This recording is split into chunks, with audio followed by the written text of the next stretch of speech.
Suami menertawakan kecurigaan Kirana. Sampai satu foto Raffi diambil diam-diam dari kejauhan, lalu pesan masuk. Kalau kamu masih sayang anakmu, berhenti. Di saat rekeningnya dibekukan dan bukti vendor mulai terkumpul, Kirana sadar, ini bukan sekedar selingkuh, ini perang kendali. Ingin tahu cerita lengkapnya? Tetap di Beragam Kata. Jangan lupa juga subscribe, like, dan share cerita ini ke teman ataupun keluarga terdekat kamu. Dan untuk yang sudah subscribe, terima kasih banyak ya. Sebelum kita lanjut ke ceritanya, boleh tulis di kolom komentar dari daerah mana saja teman-teman menonton cerita ini. Sekarang kita lanjut ke ceritanya. Malam di Darmo terasa lembab. Pendingin ruangan berdengung pelan, seperti napas yang ditahan. Kirana berdiri di depan kompor yang sudah mati, memandangi panci kosong seolah itu cermin. Bau bawang putih yang tadi ia tumis masih menggantung, tipis, getir. Arga pulang lewat pukul 11. Kunci berputar tanpa tergesa, tapi langkahnya cepat. Ia melepas jam tangan di meja marmer. Bunyinya nyaring, seperti sengaja menandai wilayah. "Kamu belum tidur?" tanya Arga. Suaranya biasa, terlalu biasa. Kirana menoleh. Senyumnya muncul, kecil, terlatih. Di dalam dadanya ada sesuatu yang ikut berdiri tegak, berjaga. "Raffi minta ditemani baca," jawabnya. "Terus aku beresin dapur." Arga mengangguk tanpa melihat dapur. Matanya singgah ke ponsel, lalu ke arah lorong kamar. Seperti orang yang ingin cepat sampai ke tempat aman. Kirana memperhatikan kerah kemejanya. Ada aroma parfum lain, lebih tajam, lebih mahal, menempel di dekat leher. Bukan aroma deterjen rumah. Bukan juga sabun hotel yang dulu ia kenal saat masih kerja. "Makan dulu?" Kirana bertanya. Nada suaranya lembut. Ia menatap piring, walau tahu jawabannya. "Gak usah," Arga menolak. "Tadi udah sama klien." Kata klien jatuh begitu mudah, seperti payung menutupi apapun yang ada di bawahnya. Kirana mengangguk pelan. Ia ingin menanyai detil. Di mana? Dengan siapa? Tapi ada aturan tak tertulis di rumah ini. Semakin ia mengejar, semakin ia dianggap mengganggu. Di ruang keluarga, televisi menyala tanpa ditonton. Raffi tertidur di sofa. Buku cerita terbuka di dadanya. Kirana mematikan TV, lalu mengangkat anaknya perlahan. Tubuh kecil itu hangat, bau sampo bayi bercampur keringat tidur. Kirana merasakan sesuatu mencubit hatinya. Hidupnya selama ini seperti itu. Hangat, tapi selalu ada bagian yang perih. Saat ia kembali ke dapur, Arga membuka tas kerjanya. Tangan Arga bergerak cepat, menyelipkan sesuatu ke laci, lalu menutupnya. Gerakannya sehalus orang yang sudah sering menyembunyikan barang. "Kamu ngapain?" tanya Kirana, seolah hanya penasaran. Arga mengangkat wajah, senyum tipis muncul, tidak sampai ke mata. "Dokumen, besok pagi meeting." Kirana mengangguk lagi. Dalam kepalanya ada suara kecil yang menolak curiga. Suara yang dulu membuatnya berhenti kerja, percaya pada janji. Suara yang memintanya jadi istri baik, jangan ribut. Arga menuju kamar. Sebelum masuk, ia berhenti setengah detik. "Oh ya, besok Mama datang. Jangan lupa siapin yang rapi." "Bukan kita siapin, selalu kamu." "Iya," Kirana menjawab. Hening menutup rumah. Kirana merapikan meja, menumpuk piring, mengelap noda minyak. Tangannya bekerja otomatis, tapi pikirannya tidak. ada jarak tipis antara gerak dan rasa. Saat ia menyapu lantai, sesuatu mengilap tertendang ujung sapu. Kecil, tebal, jatuh terbalik di dekat kaki meja. Kirana jongkok, mengambilnya. Sebuah kartu nama. Kertasnya berat, pinggirnya halus. Tinta emas memantulkan cahaya lampu dapur. Nadia Paramita, Event and Brand Consultant. Di bawahnya ada nomor dan satu kalimat kecil, by appointment only. Kirana menatap kartu itu lama. Dapur yang biasanya jadi tempat ia menenangkan diri, kini terasa seperti ruangan yang menahan nafas. Jantungnya berdetak pelan, tapi tiap detak seperti mengetuk pintu yang tidak ingin ia buka. Di belakangnya, dari lorong kamar, terdengar bunyi notifikasi ponsel Arga. Sekali, lalu sunyi. Kirana menggenggam kartu itu, sampai ujungnya menekan telapak tangannya. Di pikirannya, satu pertanyaan muncul pelan, dingin, dan tidak mau pergi. Kartu ini jatuh dari saku siapa? Dan kenapa ada di rumahnya? Pagi datang dengan cahaya pucat. Kirana bangun sebelum alarm, sebelum suara kota benar-benar hidup. Udara kamar masih dingin, tapi dadanya hangat oleh kecemasan yang tidak ia akui semalam. Di dapur, ia membuat teh tanpa gula.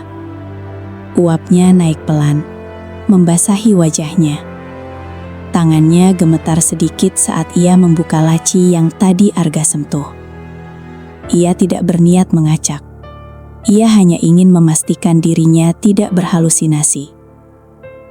Laci itu berisi map-map, kwitansi, dan pulpen. Rapi, terlalu rapi. Tidak ada kartu nama. Seolah semalam kartu itu memang seharusnya tidak ada. Kirana menghela napas. Sekali, dalam. Ia membuka buku resep bercover kain biru yang selalu ia simpan di rak atas. Di halaman belakang, ia menyelipkan kartu nama Nadia. Gerakannya tenang, seperti menaruh tisau di tempat aman. Suara langkah kecil terdengar. Raffi mengucek mata, rambutnya berantakan. "Bunda," gumamnya. "Hari ini roti isi ya?" Kirana tersenyum, kali ini lebih tulus. Ia meraba kepala anaknya. Tekstur rambut halus itu mengingatkannya pada alasan ia bertahan. "Iya," katanya, "roti isi kesukaan kamu." Saat Arga keluar kamar, ia sudah rapi. Kemejanya wangi, rambutnya licin tertata. Ia meneguk kopi yang Kirana siapkan tanpa komentar. Lalu menatap layar ponsel lebih lama daripada menatap anaknya. "Kamu jemput Raffi Lanti?" Kirana bertanya. Arga menghela napas kecil, seperti pertanyaan itu beban. "Aku lihat dulu jadwal." "Kalau nggak bisa, aku yang jemput," Kirana menawarkan. Suaranya tetap halus. Arga menatapnya sebentar. Ada kilat jengkel yang cepat disembunyikan. "Kamu nggak usah repot, kamu kan di rumah." Kalimat itu manis di permukaan. Di dalamnya ada paku, mengingatkan Kirana bahwa dunianya dianggap kecil. Bu Rukmi datang menjelang siang. Parfum melati dan bedak mahal memenuhi ruang tamu. Ia duduk tegak, menilai rumah dengan mata yang seperti timbangan. "Kamu kelihatan capek, Kirana," katanya. Senyum tipis. "Jangan kebanyakan perasaan, nanti suami malas pulang." Kirana menuang air. Mendengar kata-kata itu masuk ke telinganya seperti air dingin. Ia ingin menjawab, tapi yang keluar hanya, "Iya, Ma." Bu Rukmi melirik dapur. "Arga bilang kamu mau coba-coba jualan kue lagi." Kirana menahan napas. Ia belum bilang apapun. Ia hanya sempat membatin semalam setelah menemukan kartu itu, bahwa ia harus punya sesuatu miliknya sendiri. "Belum," Kirana menjawab pelan. "Masih mikir." Bu Rukmi mengangguk, seolah memberi izin yang tak pernah diminta. Jangan sampai bikin Arga malu. Istri itu harus mendukung, bukan bikin drama. Kata drama membuat Kirana nyaris tersenyum pahit. Ia yang selalu diam, selalu menahan, justru yang ditakutkan membuat drama. Siang itu, Kirana mengantar Bu Rukmi sampai depan. Saat kembali, ponsel Arga tertinggal di meja. Layarnya menyala, mungkin karena notifikasi. Kirana berhenti di tempat. Dunia seperti menunggu keputusan kecil. Tangannya dingin. Ia tidak suka melanggar batas. Tapi batas ini sudah lama dilanggar, hanya bukan oleh dirinya. Ia mendekat. Di layar, notifikasi aplikasi chat muncul sekilas. "N, malam ini jadi kan? Jangan telat." Notifikasi itu lenyap cepat, seperti ditarik kembali. Layar menunjukkan pesan. Pesan ini telah dihapus. Kirana menatap kosong. Di kepalanya ada suara Arga semalam. Tadi udah sama klien. Kirana tidak mengambil ponsel itu. Ia hanya berdiri, merasakan lantai dingin menembus telapak kakinya. Dalam hening itu, ia mengerti sesuatu yang sederhana namun mematikan. Seseorang sedang menulis ulang kenyataan di rumahnya dan ia diminta percaya. Dari luar terdengar suara mobil Arga masuk garasi. Kunci pintu berputar. Kirana meraih buku resep kain biru di rak. Jemarinya menekan covernya, seperti memegang pegangan di tepi jurang. Ketika Arga masuk dan tersenyum, Kirana ikut tersenyum. Lembut, lambat. Tapi di dalam kepalanya, sebuah rencana kecil mulai berdenyut. Jika pesan bisa dihapus, maka bukti harus disimpan. Dan jika martabatnya diinjak di rumah sendiri, dari dapur inilah ia akan mulai berdiri. Arga menaruh tas dan berkata, "Kamu kenapa senyum begitu?" Kirana mengangkat mata. "Gak apa-apa," jawabnya pelan. Tapi di dalam dirinya, satu pertanyaan menajam, siap menusuk kapan saja. Malam ini, Arga akan pulang sebagai suami atau sebagai orang asing. Sore itu, Surabaya seperti mendidih. Aspal memantulkan panas, dan kaca jendela rumah Kirana menahan cahaya, hingga ruang tamu terasa pengap. Bu Rukmi duduk dengan punggung tegak, tasnya di pangkuan, seperti membawa putusan sidang yang sudah final. Kirana menyiapkan piring kecil berisi kue kering buatan sendiri. Renyahnya terdengar saat ia menata, bunyinya halus namun tegas. Di dapur, aroma mentega yang manis bercampur aroma melati dari tubuh Bu Rukmi, manis yang menusuk. "Ini enak," Bu Rukmi berkata, tapi matanya tidak memuji. "Kamu memang cocoknya begitu." Kirana menelan ludah. Ia tidak membalas. Ia hanya duduk, merapatkan kedua tangannya di pangkuan. Ia belajar. Diam kadang terlihat seperti patuh, padahal bisa jadi cara mengumpulkan tenaga. Bu Rukmi membuka ponsel. Jarinya menggeser layar, lalu menatap Kirana dengan senyum yang hampir seperti iba. "Kamu tahu, sekarang ini orang gampang ngomong," ujarnya pelan. Istri direktur itu kelihatan sedikit saja, langsung jadi bahan. Kirana menatap wajah itu. Di dalamnya ia melihat pola lama, mengancam tanpa kata kasar, menekan tanpa menyentuh. "Aku gak ngerti, Ma," Kirana menjawab lembut. Bu Rukmi menghela napas kecil. "Arga itu masa depannya panjang, jaringannya luas.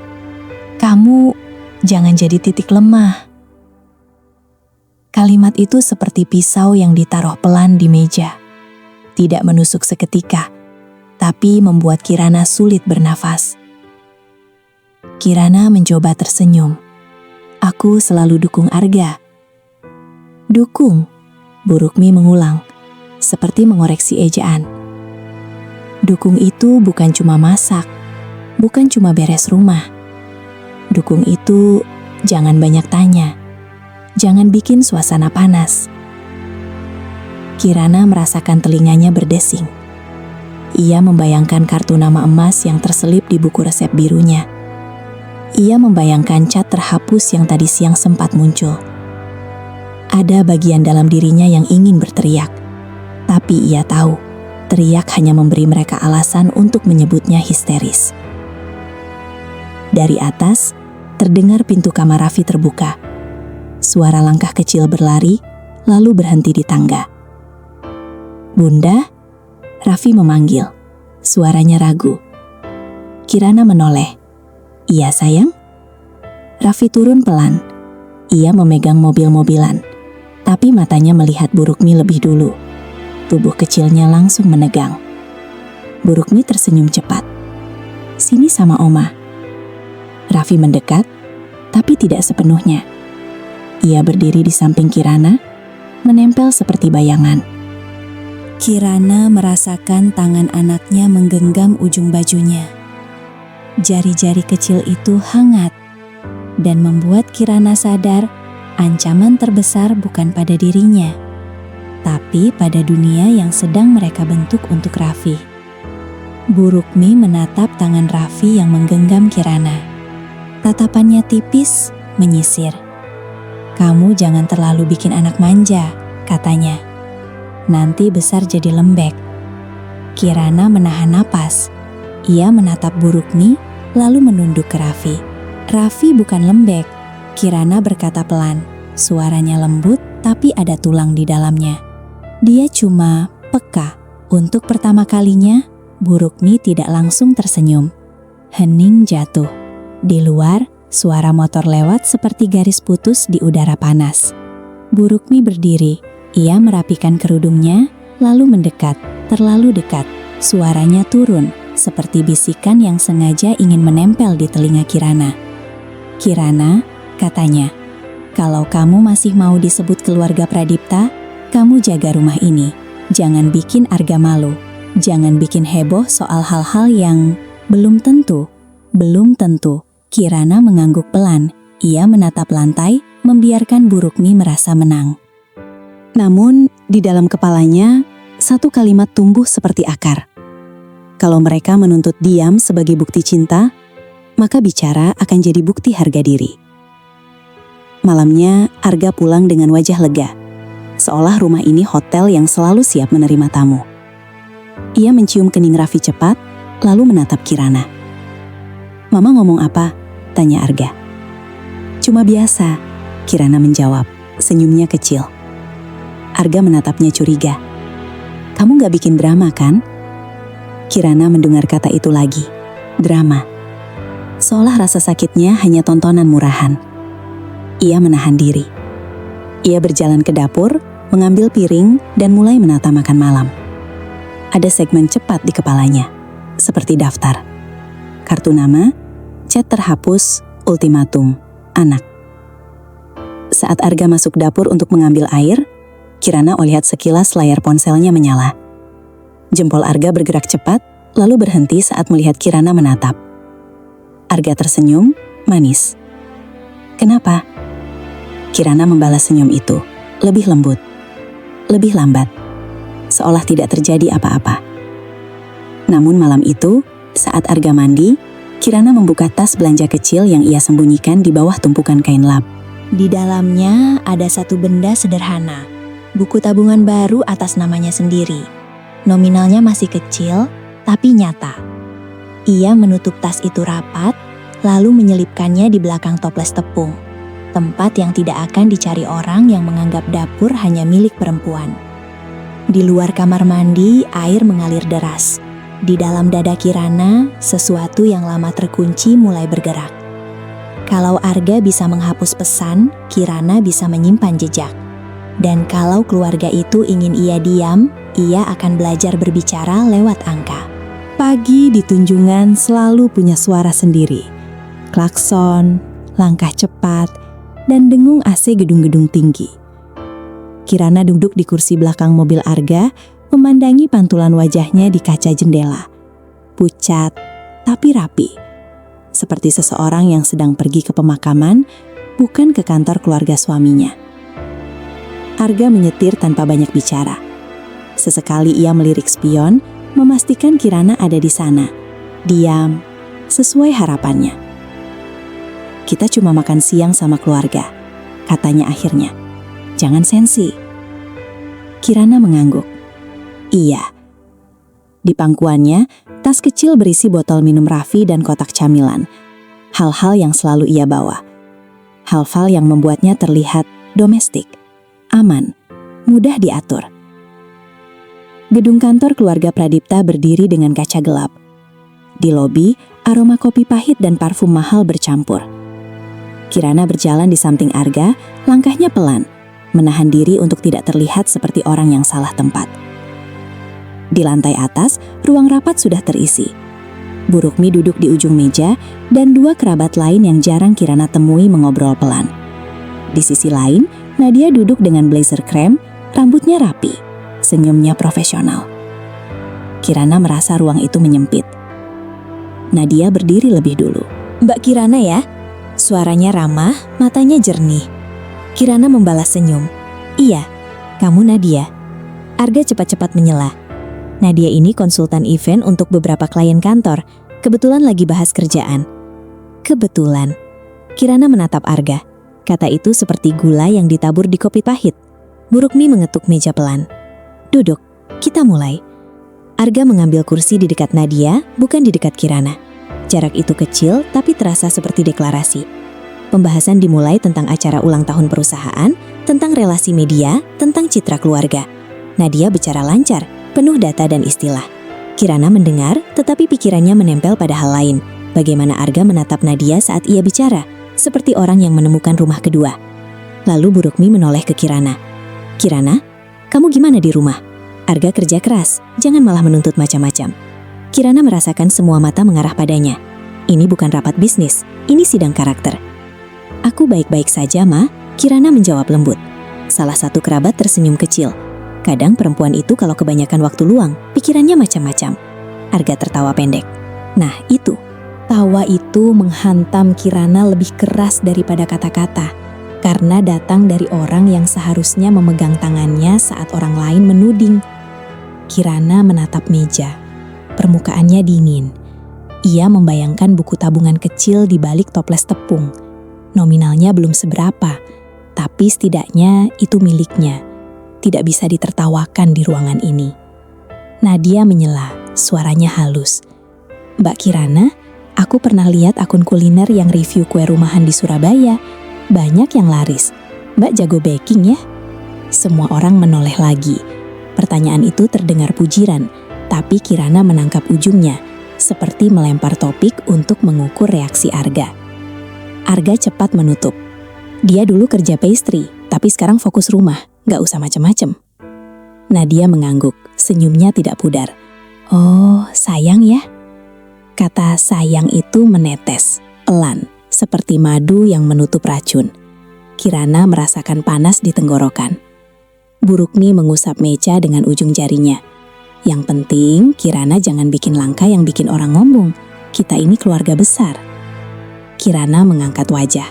Ia memandang Bu Rukmi, lalu memandang Arga. "Ada keinginan untuk bertanya di depan semua orang, siapa yang sebenarnya bikin orang ngomong. Tapi pertanyaan itu akan menjadi perang terbuka, dan ia belum siap tanpa peluru." Di tengah rapat, ponsel Arga bergetar. Ia menutup layar cepat, tapi Kirana sempat melihat nama kontak muncul sekejap. Hanya 2 huruf, N. Kirana menahan napas. Nadia yang duduk di seberang tidak terlihat kaget. Bahkan ia meneguk air, tenang, seperti orang yang tahu dirinya aman. Segmen cepat memukul Kirana. Kartu nama, kontak N, ultimatum, tawa Arga. Segmen hening menyusul, wajah Raffi saat menggenggam bajunya. Masa depan anaknya. Saat rapat selesai, Arga berdiri dan berkata, Kita pulang. Kirana, jangan kebanyakan mikir. Capek sendiri. Kirana mengangguk. Namun saat mereka berjalan ke lift, Nadia mengejar setengah langkah. Suaranya pelan agar orang lain tidak dengar. "Mbak Kirana," katanya manis, "kalau butuh vendor kue untuk acara kantor, aku bisa bantu pasarin." Kirana menatapnya. Mata Nadia terlihat ramah, tapi di belakangnya ada sesuatu yang dingin, seperti tantangan yang dibungkus kesopanan. "Terima kasih," Kirana menjawab, suaranya tetap lembut. Pintu lift menutup. Di dalam ruang sempit itu, Arga berdiri dekat tombol, jauh sedikit dari Kirana. Udara terasa dingin, tapi dada Kirana panas. Saat lift turun, ponsel Arga bergetar lagi. Arga tidak mengangkat. Ia hanya mengetik cepat, lalu memasukkan ponsel ke saku. Kirana menatap pantulan mereka berdua di dinding lift. Di pantulan itu, mereka terlihat seperti pasangan rapi, stabil, sukses. Kenyataannya, Kirana baru saja melihat ruang rapat keluarga dan menyadari ia bukan istri di sana. Ia hanya aset yang diminta tetap diam. Pintu lift terbuka. Di lobi, Kirana berjalan dengan langkah pelan. Namun di kepalanya satu keputusan mulai mengeras. Ia tidak bisa menunggu bukti jatuh lagi ke lantai dapurnya. Ia harus mulai mencari, dengan sengaja. Dan pertanyaan yang mengejarnya kini jelas, tajam dan berbahaya. Siapa yang sebenarnya memegang kendali atas hidupnya? Arga atau keluarga Pradipta? Malam kembali turun, dan dapur Kirana kembali menjadi pusat semesta kecilnya. Lampu kuning di atas meja kerja menyala stabil. Di luar, suara hujan tipis mengetuk genteng. Pelan seperti jari yang ragu mengetuk pintu. Kirana menimbang tepung, menyaringnya sampai halus, seperti ia menyaring pikirannya sendiri. Ia menyalakan oven, lalu menunggu suhu naik. Udara hangat mulai merambat, membuat kulitnya terasa sedikit lega. Di atas rak, buku resep kain biru terbuka pada halaman brownies. Di sela halaman belakang, kartu nama Nadia tetap tersembunyi, seperti luka yang rapi. Raffi sudah tidur. Arga belum pulang. Jam di dinding berdetak, dan tiap detaknya terdengar seperti pertanyaan yang tak dijawab. Ponsel Kirana bergetar. Sebuah nomor tidak dikenal. "Selamat malam, Mbak. Ini benar Mbak Kirana yang bikin kue rumahan?" Tulis pesan itu. Kirana menatap layar. Jari-jarinya kaku sebentar. Ia belum memasang iklan. Ia hanya pernah mengirim beberapa kotak kue ke tetangga. Dan satu kotak ke Maya Laksmi, perempuan pemilik ruko kecil yang dulu sering memesan dessert ketika ada acara RT. "Iya, betul," Kirana membalas. "Bisa order 80 box snack untuk besok sore?" "Buat acara kantor, pesan itu masuk cepat. Alamat nanti aku kirim, budget aman." 80. Angka itu membuat nafas Kirana tertahan. Ini bukan pesanan kecil, ini tangga. Tapi tangga juga bisa jadi jebakan. Kirana duduk pelan di kursi dapur. Ia menatap meja yang bersih, menatap tangan sendiri yang berbau mentega. Di dalam dadanya dua suara bertarung, takut dan butuh. Ia menulis balasan dengan hati-hati. "Bisa, tapi Mbak atau Mas, aku perlu DP 50% dan detail menu." Hening beberapa detik, lalu pesan masuk. "DP bisa, menu standar, yang penting rapi, terlihat premium." Kirana mengerutkan kening. Kata premium mengingatkannya pada tinta emas di kartu nama Nadia. Ia menepis pikiran itu, tapi bayangannya tidak pergi. Alamat dikirim menyusul. Gedung kantor keluarga Pradipta, lantai atas, ruang rapat. Kirana memandangi alamat itu lama. Jari-jarinya dingin, walau oven sudah panas.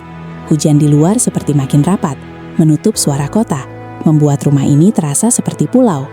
Pesanan besar, tapi salah alamat, atau justru alamat yang sengaja. Ia membayangkan buruknya yang menilai, Arga yang tertawa kecil, Nadia yang manis tapi dingin.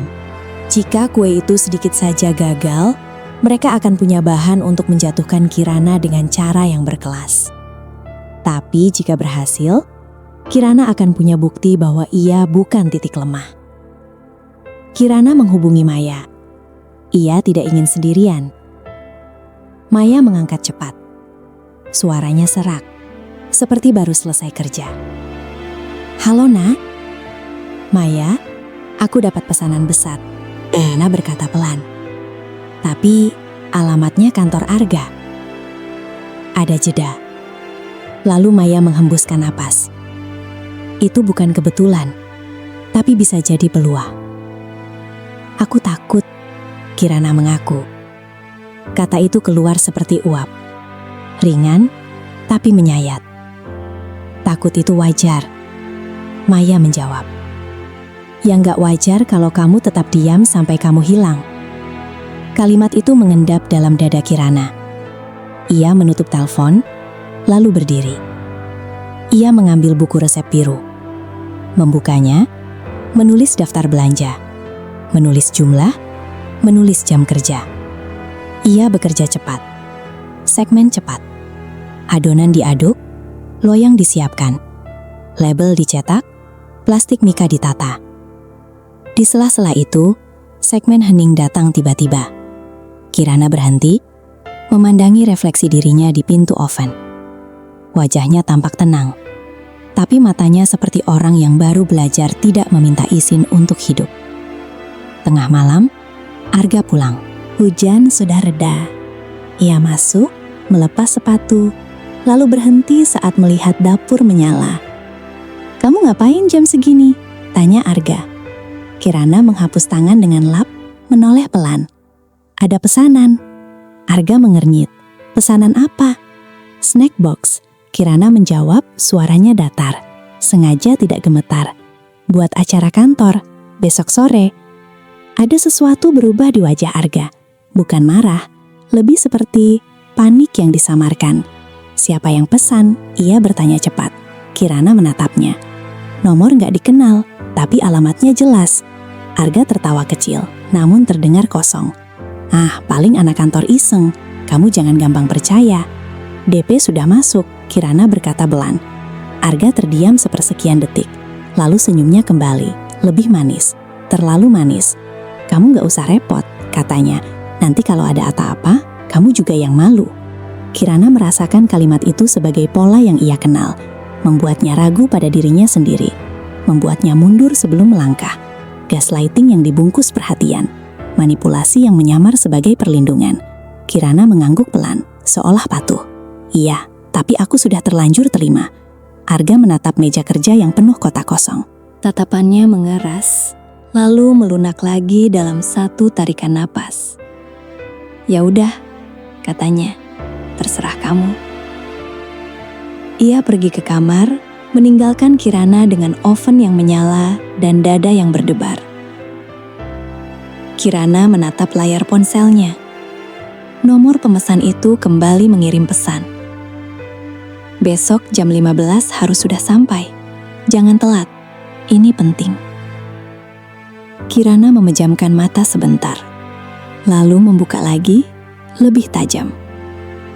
Karena ia baru sadar, ini bukan cuma pesanan, ini ujian, dan seseorang ingin ia gagal. Pagi itu Kirana bangun dengan bahu pegal dan mata panas. Dapur seperti kapal perang kecil, kotak-kotak snack tersusun di meja, wangi roti dan ayam suwir memenuhi udara. Uap hangat menempel di rambutnya, membuatnya terasa lembab. Maya datang jam 8, membawa tambahan tenaga. Bukan orang penting, bukan penyelamat ajaib. Hanya teman yang bersedia dibayar dan dibalas budi, seperti kerjasama yang masuk akal. "Kamu yakin mau antar sendiri?" Maya bertanya sambil mengecek segel kotak. Kirana mengangguk. "Aku harus lihat siapa yang main." Maya menatapnya, lalu mengangguk juga. "Oke, tapi jangan sendirian di sana. Kalau ada apa-apa, telepon. Menjelang siang, Kirana mengantar Raffi ke sekolah dulu. Di halaman sekolah, suara anak-anak riuh. Kirana merapihkan kerah seragam Raffi, mencium keningnya pelan. "Bunda kok wangi roti?" Raffi bertanya. Kirana tersenyum. "Bunda kerja." Raffi mengangguk, seperti bangga meski tidak paham. "Bunda hebat." Kata itu menahan Kirana agar tidak runtuh. Saat pulang, ia membuka ponsel untuk memesan ojek box. Aplikasi menolak pembayaran. Ia mencoba lagi. Gagal. Kirana membuka mobile banking. Layar memunculkan notifikasi yang membuat darahnya turun. Akun Anda dibatasi sementara. Ia duduk di kursi dapur. Udara hangat mendadak terasa dingin. Ia mengecek rekening lain, rekening bersama. Saldo masih ada, tapi beberapa fitur terkunci. Arga. Ia menghubungi Arga. Nada sambung. 1 kali, 2 kali. Tidak diangkat. Kirana menela napas. Ia tahu, ini cara lain untuk memotong langkahnya. Bukan dengan larangan, tapi dengan mematikan alatnya. Ia menghubungi Maya. "Mai, aku nggak bisa bayar pengiriman. Rekening dibatasi." Maya terdiam sebentar, lalu suaranya mengeras. "Nak, itu bukan kebetulan. Kamu harus punya jalur sendiri." Kirana menatap rak atas. Di balik toples tepung, buku tabungan baru atas namanya sendiri tersembunyi. Nominal kecil, tapi bisa cukup untuk ongkir, cukup untuk bertahan hari ini. Segmen cepat. Kirana mengambil tabungan itu, pergi ke ATM, menarik tunai, kembali, menyiapkan pengiriman. Ia membayar cash. Ia menandai semua pengeluaran di buku resep biru, di halaman kosong belakang, seperti membuat catatan perang. Jam 14.20, kurir box datang. Kirana ikut mengantar sampai lobi gedung kantor Pradipta, membawa beberapa dus sendiri. Ia ingin memastikan dus masuk, bukan hilang di jalan. Di lobi, satpam menatap daftar. "Snack box? Lantai atas ya, Bu?" Kirana mengangguk. Tangannya dingin saat memegang pegangan lift. Di dalam lift, cermin memantulkan wajahnya yang pucat tapi tegar. Lantai atas. Saat pintu lift terbuka, suara rapat terdengar samar. Tawa kecil, kursi bergeser. Aroma kopi. Kirana melangkah keluar dan melihat Nadia berdiri di dekat pantry, seolah menunggu. Blazernya rapi, senyumnya tepat. Terlalu tepat. "Oh, Mbak Kirana," Nadia menyapa, hangat. "Wah, cepat ya." Kirana menatapnya, lalu menatap meja panjang di ruang rapat. Ada beberapa orang. Bu Rukmi, 2 kerabat, dan Arga yang terlihat terkejut sesaat, lalu segera memasang wajah netral. "Kamu ngapain di sini?" Arga bertanya, suaranya rendah. Kirana mengangkat dagu sedikit. "Ngantar pesanan." Nadia menyela, manis. "Aku yang minta, Mbak, untuk acara kecil. Biar meriah." Bu Rukmi menatap kotak-kotak itu seperti menilai barang lelang. "Semoga tidak memalukan," katanya pelan. Kirana tidak menjawab. Ia membuka satu kotak contoh, menata di atas meja. Roti lembut, ayam suwir rapi, brownies mengilap.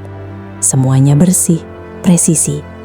Aroma mentega naik halus, menahan ruang rapat sejenak. Salah satu kerabat mengambil satu, menggigit. Hening. Lalu ia mengangguk kecil. "Enak," katanya. Bu Rukmi tidak tersenyum, tapi matanya bergerak, seperti kehilangan satu alasan untuk merendahkan. Arga berdiri, mendekati Kirana.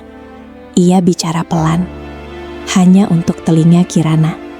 "Kamu sengaja bikin ini jadi tontonan." Kirana menatap wajah suaminya. Ia ingin tertawa. Tak yang keluar hanya napas panjang. "Bukan tontonan." Kirana berbisik lembut. "Ini kerja." Arga menyipit. "Kamu pikir kamu menang?" Kirana tidak menjawab. Ia hanya menatap. Dan dalam tatapan itu ada sesuatu yang Arga tidak biasa lihat. Keyakinan kecil, tapi hidup. Saat Kirana hendak pergi, ponselnya bergetar. pesan dari nomor tak dikenal itu masuk lagi. Bagus, tapi belum selesai. Cek rekeningmu malam ini. Kirana membaca pesan itu, lalu memasukkan ponsel ke tas. Langkahnya tetap pelan saat berjalan menuju lift, tapi jantungnya seperti drum yang dipukul pelan. Terus, terus, terus. Karena ia tahu, seseorang baru saja membuktikan dua hal. Mereka bisa memanggilnya kapanpun, dan mereka bisa menutup akses hidupnya kapanpun. Pertanyaannya kini bukan lagi, siapa pemesannya, tapi apa yang mereka inginkan dari kehancurannya. Malam itu Kirana tidak langsung tidur. Rumah sudah sunyi. Hanya bunyi kipas kamar Raffi yang berputar pelan. Di dapur, lampu kecil tetap menyala. Ia duduk sendirian, menatap buku resep kain biru di depannya. Tangannya membuka halaman kosong belakang, tempat ia menulis pengeluaran pesanan tadi. Angka-angka itu rapi, tapi hatinya tidak. Pesan terakhir dari nomor tak dikenal masih terasa seperti tangan yang mencekik pelan. Cek rekeningmu malam ini. Kirana membuka ponsel. Ia login ulang. Jari-jarinya berhenti ketika melihat notifikasi baru. Ada perubahan akses, ada pembatasan tambahan. Ada satu transaksi kecil yang tidak ia kenal. Tidak besar, tapi cukup untuk mengirim pesan. Aku bisa. Ia memejamkan mata. Dada terasa penuh. Bukan hanya marah, lebih seperti dihina. Sebagai manusia yang dianggap tidak punya hak mengerti uang di rumahnya sendiri. Langkah pelan terdengar dari lorong. Arga keluar kamar, mengambil air. Wajahnya setengah mengantuk, tapi matanya langsung tajam saat melihat Kirana masih di dapur. Kamu belum tidur? Tanya Arga. Belum. Kirana menjawab lembut. Aku lagi cek catatan pesanan. Arga mengangguk, lalu menatap ponsel Kirana. Jangan bikin masalah ya. Kirana menahan diri agar tidak tersenyum pahit. Kalimat itu selalu dipakai untuk menutup mulutnya, membuatnya ragu pada realitas sendiri. Seolah pertanyaan wajar adalah masalah. Salah satu pola gaslighting yang membuat korban merasa berlebihan dan bersalah. Masalah apa? Kirana bertanya, suaranya tetap tenang. Arga meneguk air, lalu mengangkat bahu. Kamu akhir-akhir ini aneh, suka curiga, suka merhatiin hal-hal kecil. Kirana menatapnya, lama. Ia ingin bilang, hal kecil itu kartu nama emas. Hal kecil itu chat terhapus. Hal kecil itu rekening dibekukan. Namun ia tidak akan memberi Arga panggung. Aku cuma capek, Kirana berkata pelan. Arga mendekat, menyentuh pundaknya sebentar. Sentuhan itu ringan, tapi Kirana merasakan tujuan di dalamnya. Menenangkan agar tunduk, bukan agar pulih. Tidur, kata Arga, lalu kembali ke kamar. Kirana menunggu sampai pintu tertutup. Hening turun lagi. Tetapi kali ini hening itu bukan damai. Hening itu seperti ruang kosong yang memberi Kirana tempat untuk bergerak. Ia berdiri, pelan, mengambil lap, pura-pura merapikan meja. Lalu ia melangkah ke ruang kerja kecil dekat ruang tamu. Tempat Arga biasa menyimpan map, kwitansi, dan dokumen kantor sementara. Di rak paling bawah ada map hitam tanpa label. Kirana ingat map itu. Arga pernah menariknya cepat ketika ia mendekat, seolah map itu punya gigi. Kirana membuka rak perlahan. Jari-jarinya menyentuh map hitam itu. Kulit sintetisnya dingin, licin. Ia menarik napas, lalu membukanya. Di dalamnya ada beberapa lembar fotokopi, stempel, tanda tangan, nama perusahaan. Nama yang familiar, PT Pradipta Niaga Raya. Lalu satu lembar lain, membuat tenggorokannya kering. Perjanjian kerjasama vendor event tertanggal beberapa bulan lalu. Di halaman terakhir ada kolom pihak kedua. Nama Nadia Paramita. Dan di bawahnya catatan rekening pembayaran. Bukan rekening perusahaan, melainkan rekening pribadi yang Kirana kenal. Rekening Arga. Kirana menatap angka-angka itu. Ada nominal berkali-kali masuk dan keluar. Tidak satu kali, berulang. Ritmenya seperti hubungan yang sudah lama, bukan sekedar konsultan. Ia merasakan tubuhnya dingin, tetapi pikirannya justru jernih. Ini bukan bukti ranjang, bukan foto memalukan, tapi ini pola uang, pola rahasia. Dan pola rahasia selalu punya ekor. Kirana memotret dokumen itu pelan tanpa flash. 1 lembar, 2 lembar, 3 lembar. Ia mengirimnya ke dirinya sendiri lewat email baru yang ia buat diam-diam siang tadi. Lalu menghapus jejak foto dari galeri, mengikuti naluri yang lahir dari rasa takut. Ia tahu bukti digital seperti tangkapan layar atau dokumen elektronik sering dipakai sebagai bukti pendukung dalam perkara perselingkuhan atau perceraian. Tapi harus disertai bukti lain agar kuat. Ia mengembalikan map hitam ke posisi semula, menutup rak seperti tidak pernah dibuka. Tangannya gemetar saat kembali ke dapur. Di dapur, ia membuka buku resep biru. Ia menarik kartu nama Nadia dari sela halaman, menatap tinta emasnya. Kini, kartu itu tidak lagi sekedar tanda curiga. Itu kunci. Hujan turun lagi di luar. Lebih deras. Kirana berdiri di depan jendela dapur, menatap gelap. Dan untuk pertama kalinya, ia tidak meminta kepastian pada Arga. Ia meminta kepastian pada dirinya sendiri. Ponselnya bergetar. Pesan dari nomor tak dikenal masuk lagi. Singkat. "Kamu cari apa, Kirana?"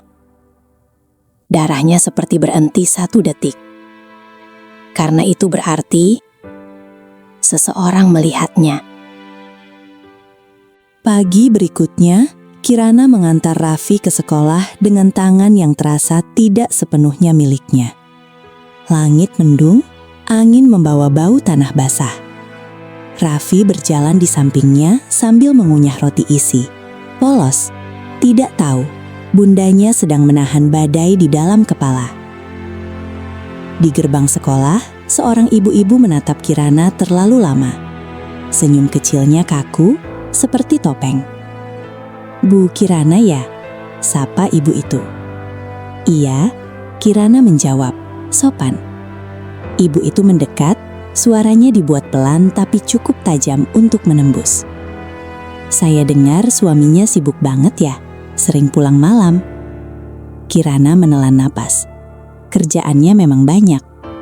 Ibu itu mengangguk, lalu menatap Raffi. "Kasian ya anaknya kalau orang tua, sibuk." Kirana merasakan Raffi menggenggam tangannya. Anak itu menoleh, bingung.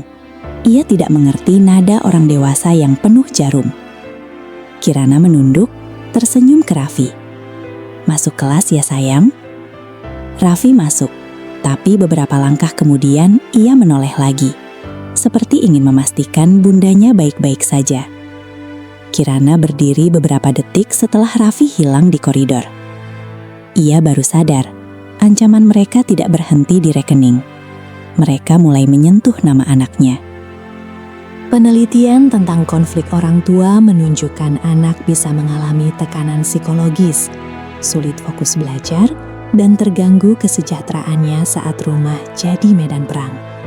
Kirana tidak ingin Raffi jadi korban dari permainan orang dewasa. Di mobil, Kirana menggenggam setir, tapi tidak menyalakan mesin. Ia membuka ponsel, menatap foto dokumen semalam yang sudah ia kirim ke email rahasia. Ia ingin menjerit, tapi ia hanya mengeluarkan napas panjang. Segmen hening itu pecah saat ponselnya berdering. Nomor Arga. "Kamu tadi ngapain?" Suara Arga terdengar datar. "Aku antar Raffi." Kirana menjawab. Bukan itu yang ia maksud. Kirana tahu. Arga menghela napas, seperti orang yang menahan kesal. "Kamu gak usah cari-cari. Kamu bikin orang salah paham." "Orang siapa?" Kirana bertanya pelan. Arga terdiam setengah detik. "Iya, orang." "Kamu ini makin aneh." Kirana menutup mata. Gaslighting lagi. Membuatnya meragukan intuisi, menyebutnya aneh agar ia mundur. "Aku cuma pengen jelas," Kirana berkata. "Jelas apa?" Arga tertawa kecil. "Kamu itu kebanyakan nonton drama. Kalimat itu membuat sesuatu di dada Kirana retak, lalu mengeras. Karena ia baru sadar, Arga tidak takut kehilangan Kirana. Arga takut kehilangan kendali atas narasi. Siang itu, Kirana menemui Maya di ruko kecilnya. Ruko itu tidak mewah, tapi hidup. Ada suara mixer berputar, ada bau gula karamel, ada papan menu yang ditulis tangan. Kirana merasakan sesuatu yang jarang ia asakan akhir-akhir ini. Ruang yang tidak menilainya. Maya menatap Kirana lama. Wajahmu beda. Kirana duduk, mengeluarkan napas. Mereka mulai bawa-bawa Raffi. Maya mengernyit. Siapa mereka? Kirana mengeluarkan ponsel, menunjukkan pesan. Kamu cari apa, Kirana? Dan foto dokumen yang ia simpan aman. Maya membaca, lalu menatap Kirana. Kamu harus siapin langkah yang rapi, kata Maya. Bukan meledak, bukan ngamuk, tapi rapi. Kirana mengangguk. Di kepalanya, rencana mulai tersusun bukan sebagai balas dendam kotor, tapi sebagai perlindungan. Ia akan membangun jalur uang sendiri, jalur kerja sendiri, dan jalur bukti sendiri. Bukti digital seperti screenshot chat bisa membantu sebagai bukti pendukung dalam perkara perselingkuhan, tapi tetap perlu dikombinasikan dengan bukti lain dan disiapkan secara hati-hati. Kirana mencatat itu sebagai prinsip, bukan sebagai tindakan gegabah. Sore hari, Kirana pulang dan mendapati rumah lebih sunyi dari biasanya. Arga belum pulang. Namun, ada sesuatu di meja dapur. Setangkai melati dalam gelas kecil seperti hadiah. Kirana menatap melati itu. Ingat Bu Rukmi, ingat ultimatum. Melati yang dulu harum, kini seperti peringatan. Ponselnya bergetar lagi. Nomor tak dikenal. Kalau kamu masih sayang Raffi, berhenti. Kirana menatap pesan itu, lalu menatap melati. Dapur terasa sempit, udara terasa berat. Dan untuk pertama kalinya, Kirana merasakan ketakutan yang benar-benar murni. Bukan takut kehilangan suami, tapi takut anaknya dijadikan sandera. Ia mengepalkan tangan, pelan. Dan pertanyaan yang menggantung di kepalanya, kini bukan lagi tentang Nadia, melainkan tentang batas. Sampai sejauh apa mereka berani menyakiti, demi membuat Kirana kembali diam. Jam menunjukkan 3:12 ketika Kirana terbangun. Tidak ada mimpi, tidak ada suara keras. Hanya perasaan seperti ada yang menariknya dari dalam, halus tapi memaksa. Di sampingnya, Arga tidur menghadap tembok. Bahunya naik turun teratur, tenang, seperti orang yang tidak punya hutang emosi. Kirana menatap punggung itu lama, lalu memalingkan wajah ke langit-langit. Dari kamar Raffi terdengar batuk kecil, lalu hening lagi. Suara itu seperti lonceng yang mengingatkan Kirana. Ada satu jiwa kecil yang tidak boleh ia serahkan pada permainan orang dewasa. Kirana bangkit pelan, kakinya menyentuh lantai dingin. Ia berjalan ke dapur tanpa menyalakan lampu besar, hanya lampu kecil di sudut yang redup. Dapur dalam gelap selalu terasa berbeda, seperti panggung rahasia yang hanya ia tahu jalurnya. Ia membuka ponsel. Rekeningnya masih dibatasi. Ada transaksi baru, kecil, masuk ke rekening bersama. Keterangan pengirim, inisial yang sama, N. Kirana memandangi itu lama. Aliran darahnya terasa jauh. Di satu sisi, ia ingin mempercayai kebetulan. Di sisi lain, kebetulan terlalu sering terjadi belakangan ini. Ia ingat dokumen semalam, rekening Arga di perjanjian vendor. Ia ingat ancaman, kalau kamu masih sayang Raffi, berhenti. Ia ingat melati di gelas kecil. Kirana menutup mata. Dalam hening itu, ia menerima kenyataan pahit. Bukan hanya Arga yang bermain, ada sistem, ada keluarga, ada orang ketiga, dan ada orang yang mengawasi geraknya. Ponselnya bergetar. Pesan dari nomor tak dikenal. Kamu bangun ya? Kirana menahan nafas. Ia menatap layar, lalu menatap pantulan dirinya di kaca microwave. Wajahnya pucat, tetapi matanya tidak lagi kosong. Ia mengetik balasan. Pelan. Kamu siapa? Jawaban datang cepat. Teman. Kirana hampir tertawa. Kata itu terlalu elastis, terlalu bisa dipakai untuk menutupi apa saja. Tiba-tiba, suara langkah terdengar di lorong. Arga muncul. Rambutnya sedikit berantakan, tapi matanya waspada. Kamu ngapain? Arga bertanya pelan. Suaranya seperti menahan marah agar tidak membangunkan Raffi. Kirana mengunci layar ponsel. Minum. Arga mendekat. Ia menatap meja dapur, rak, toples tepung, seolah mencari sesuatu, seolah takut Kirana sudah mengambil sesuatu. Kamu akhir-akhir ini bikin aku capek, Arga berkata, suaranya ditekan. Kamu bikin suasana rumah gak enak. Kirana menatapnya. Dalam kata-kata itu, ia mendengar pola yang sudah lama, membalik sebab akibat, membuat Kirana merasa bersalah atas ketidakjujuran Arga sendiri. Salah satu ciri manipulasi emosional. Kamu yang bikin rumah ini gak enak, Kirana berkata pelan. Suaranya lembut, tapi tidak lagi meminta maaf. Arga terdiam. Sepersekian detik, wajahnya kehilangan topeng. Lalu topeng itu kembali, lebih rapi. Oke, katanya. Kalau kamu mau jelas, besok kita ngobrol. Biar selesai. Kirana menahan napas. Kata selesai dari Arga terdengar seperti ancaman halus. Pagi itu, setelah Raffi berangkat sekolah, Arga mengajak Kirana ke sebuah kafe di dekat Tunjungan. Tempatnya sejuk, musiknya pelan. Aroma kopi pahit memenuhi udara. Arga memilih kursi di pojok, seperti orang yang ingin pembicaraan ini tidak terlihat. Kita damai aja, Arga memulai. Suaranya tenang. Aku tahu kamu punya perasaan, tapi kamu juga harus pikirin Raffi. Nama Raffi keluar dari mulut Arga seperti kunci yang diputar pelan di dada Kirana. Kamu juga harus pikirin Raffi, Kirana membalas. Nada suaranya halus. Arga mencondongkan badan. Aku bisa bikin semuanya aman. Kamu tetap jadi istri, tetap tinggal di rumah. Kamu bisa jualan kue, aku nggak larang. Kirana menatapnya, mencoba mencari ketulusan. Yang ia temukan adalah strategi. Tawaran damai yang terdengar manis, tapi mengandung syarat yang tidak diucapkan. Dengan syarat, Kirana bertanya. Arga tersenyum kecil. Kamu berhenti ngorek-ngorek. Kamu berhenti bawa-bawa nama orang. Kamu stop bikin malu. Kirana merasakan jari-jarinya dingin. Jadi benar. Bukan kesetiaan yang Arga tawarkan. Hanya ketenangan palsu. Asal Kirana tetap diam. Arga menambahkan, pelan seolah perhatian. Dan soal rekening, itu cuma langkah keamanan. Kamu kan gampang panik. Kalimat itu menampar. Karena Arga menyebut pembatasan rekening sebagai keamanan, lalu menyebut kecemasan Kirana sebagai panik. Bentuk meremehkan emosi korban yang sering muncul pada gaslighting. Kirana memandang cangkirnya.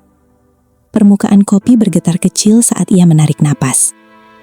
Aku mau satu hal, Kirana berkata. Suaranya tetap lembut. Aku mau akses penuh ke keuangan rumah. Aku mau jelas aliran uang vendor itu, dan aku mau kamu jujur soal Nadia. Arga tertawa pendek. Kali ini lebih tajam. Kamu ngelantur. Kirana mengangkat wajah. Aku punya dokumen. Arga membeku. Sekejap saja. Tapi cukup untuk Kirana melihat ketakutannya. Arga mencondongkan badan lebih dekat. Suara turun.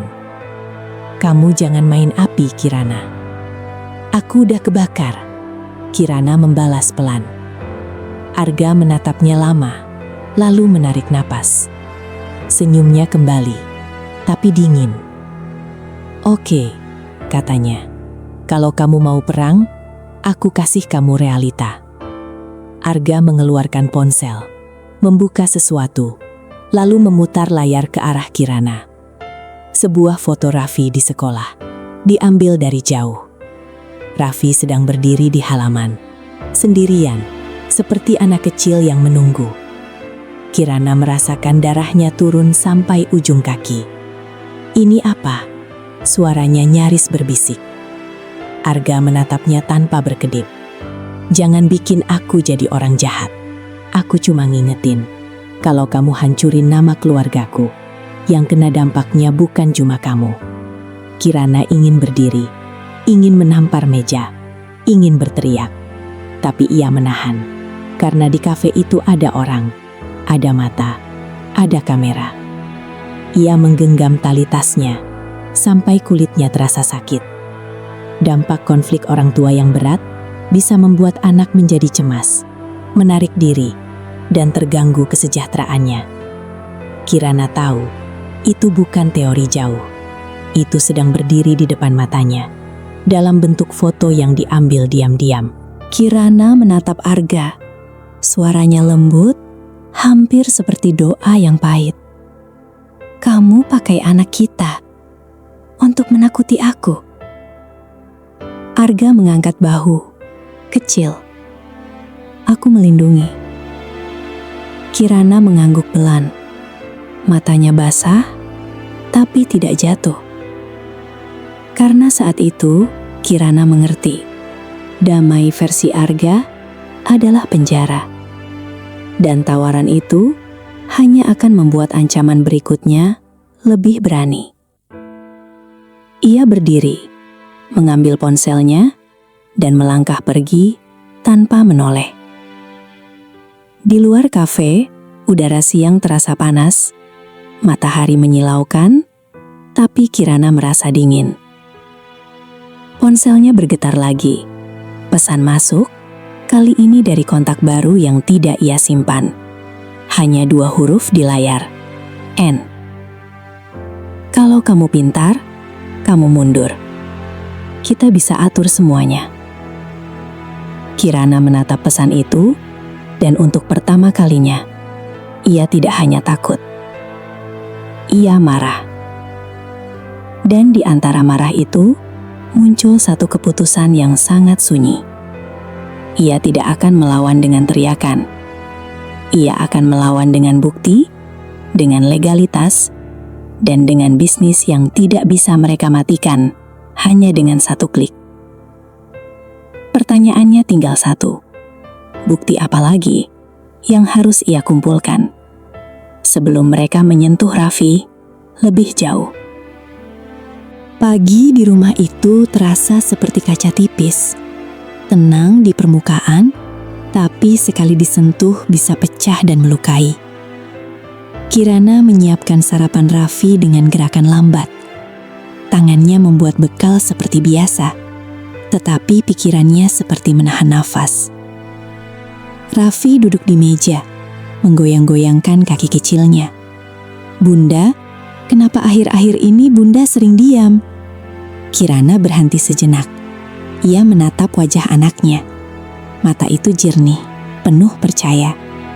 Dan kepercayaan itulah yang membuat Kirana ingin menangis. Bunda lagi belajar kuat, Kirana menjawab pelan. Raffi mengangguk, seolah mengerti sebagian. Bunda kuat kok. Kirana tersenyum kecil. Ia menahan air mata di tenggorokan, menelannya bersama rasa pahit yang tidak boleh terlihat. Setelah Raffi berangkat, Kirana duduk di dapur. Ia mengeluarkan buku resep kain biru. Ia membukanya di halaman belakang, tempat ia menulis angka-angka. Lalu ia membuka email rahasia di ponsel, memastikan dokumen map hitam tersimpan. Ia tidak akan bertindak gegabah. Ia butuh rute yang rapi. Ia butuh tempat aman. Kirana menelpon Pak Hendra, ayahnya. Suaranya tenang seperti selalu, tapi Kirana bisa merasakan kekhawatiran yang disembunyikan. Bapak, Kirana berkata pelan. Kalau Kirana minta bantuan, bukan uang, tapi tempat buat Kirana berpikir, Bapak bisa? Hening sejenak. Lalu suara Pak Hendra lembut. Rumah Bapak selalu rumahmu. Kirana menutup mata. Kalimat itu bukan deus ex machina, bukan pertolongan orang penting. Itu logika hidup. Orang tua yang masih mencintai anaknya. Namun keputusan itu tetap mahal. Pergi berarti perang terbuka. Siangnya Kirana menemui seorang konsultan hukum keluarga. Bukan untuk menghukum, tapi untuk memahami. Ia mendengar bahwa pembuktian urusan harta bersama dan aliran rekening bisa rumit, tetapi ada jalur hukum yang bisa ditempuh dalam konteks harta bersama. Kirana menyimpan informasi itu seperti menyimpan pisau di laci, bukan untuk dipamerkan, tapi untuk bertahan. Sore hari Kirana pulang dan mendapati Arga sudah di rumah. Tidak biasanya, ia duduk di ruang tamu, ponsel di tangan, wajahnya tenang, terlalu tenang. "Kamu dari mana?" tanya Arga. "Keluar sebentar," Kirana menjawab, suaranya lembut. Arga tersenyum tipis. "Kamu sekarang pinter ya, banyak rahasia." Kirana menatapnya. "Aku belajar dari yang terbaik." Arga berdiri, berjalan mendekat, menurunkan suara. "Kamu jangan sok berani, kamu gak punya siapa-siapa." Kirana ingin tertawa, tapi yang keluar hanya napas. Ia ingat tangan Raffi di ujung bajunya. Ia ingat Pak Hendra. Ia ingat Maya. Ia punya orang. Hanya saja selama ini ia diajari merasa sendirian. Arga menambahkan, "Aku bisa bikin kamu kelihatan gila. Aku bisa bikin semua orang percaya kamu cuma cari sensasi." Kirana merasakan itu seperti es masuk ke tulang. Gaslighting bukan hanya membuat seseorang ragu pada realitas, tapi juga menanamkan ketakutan bahwa suara korban tidak akan dipercaya. Kirana mengangguk pelan, seolah menerima. Lalu ia melangkah ke dapur, membuka laci, mengambil buku resep biru. Bukan untuk memasak, tapi untuk mengingat siapa dirinya sebelum jadi istri direktur. Arga mengikuti sampai ambang pintu dapur. "Kamu mau apa?" Kirana menatap Arga. Suaranya lembut, lambat, tapi tegas. "Aku mau kamu berhenti pakai Raffi." Arga menyeringai kecil. "Kamu gak bisa buktiin." Kirana mengangguk ponselnya. Ia membuka galeri. Bukan foto dokumen, bukan chat, tapi rekaman suara singkat yang ia buat tadi siang di mobil. Mengulang kalimat Arga dalam kepala, agar ia tidak melupakannya. Bukan bukti sempurna, tapi cukup untuk mengingatkan dirinya. Ia tidak mengada-ada. Arga mendekat, mencoba meraih ponsel. Kirana mundur setengah langkah. Tidak ada dorong keras, tidak ada kekerasan eksplisit. Hanya ketegangan tubuh, jarak yang berubah menjadi garis batas. "Kamu berani," Arga berbisik. Kirana menatapnya. Mata basah, tapi stabil. "Aku capek takut." Hening turun di dapur. Di luar, suara sendok dari rumah tetangga terdengar samar. Seperti kehidupan normal yang tidak tahu ada perang sunyi di rumah ini. Arga menatap buku resep biru di tangan Kirana. Ia tertawa kecil. "Buku itu yang kamu banggakan? Kamu pikir dari dapur kamu bisa ngalahin aku?" Kirana menurunkan buku itu pelan, lalu menaruhnya di meja. Jemarinya menyentuh cover kain biru, lembut, seperti menyentuh luka yang akhirnya boleh bernapas. "Aku gak mau ngalahin kamu," Kirana berkata pelan. "Aku mau menyelamatkan aku dan Raffi." Arga terdiam, lalu wajahnya mengeras, seperti pintu besi yang ditutup. "Kalau kamu keluar dari rumah ini," Arga berkata, "kamu gak bawa apa-apa." Kirana mengangguk kecil. "Kalau aku tetap di sini," bisiknya, "aku juga gak punya apa-apa." Ia melangkah ke kamar, mengambil tas, memasukkan beberapa baju Raffi dan buku gambar kesayangan anaknya. Ia tidak mengambil perhiasan, tidak mengambil barang mewah. Ia hanya mengambil hal-hal yang membuat Raffi merasa aman. Saat Raffi pulang sekolah, Kirana menjemputnya lebih awal. Di mobil, Raffi bertanya, "Bunda, kita mau kemana?" Kirana menelan napas. "Kita mau ke rumah Eyang dulu ya." Raffi mengangguk, lalu diam. Mata kecil itu menatap jalan, seolah merasakan perubahan meski belum bisa menamainya. Di kaca spion, Kirana melihat rumahnya menjauh. Rumah yang dulu ia jaga seperti altar, ternyata selama ini seperti ruang sidang yang tak pernah membebaskannya. Ponselnya bergetar. Pesan dari Anne masuk lagi. "Kamu benar-benar pergi." Kirana tidak membalas. Di dadanya, pahit dan lega bertarung. Pahit karena keluarganya pecah. Lega karena ia akhirnya bernapas tanpa izin. Namun pertanyaan filosofis itu tetap menggantung, abu-abu, tidak manis sepenuhnya. Ketika seseorang bangkit demi menyelamatkan diri, apakah ia masih bisa menyebut dirinya baik? Jika kebangkitannya membuat orang lain runtuh,